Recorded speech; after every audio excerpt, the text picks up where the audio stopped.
Hello. Alo hai motor ida fordo na bangin kia kal turte kan phak lo palanga se thange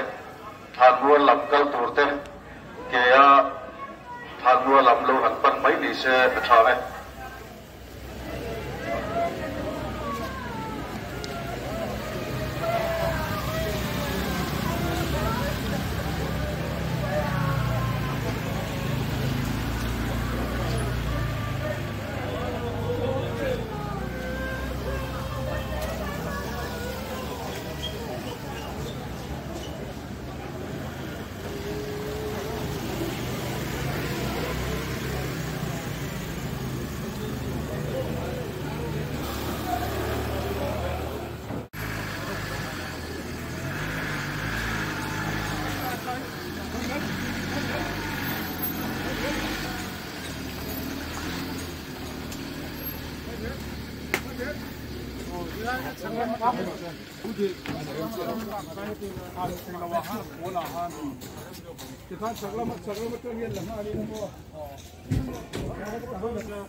Orun.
lubang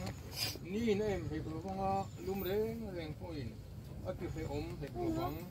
biram no lal thu tha lai om chu an veng tu ani anga nun na tui khura te a huwa yang pathianin an mi ta mi tui zong song a huwa yang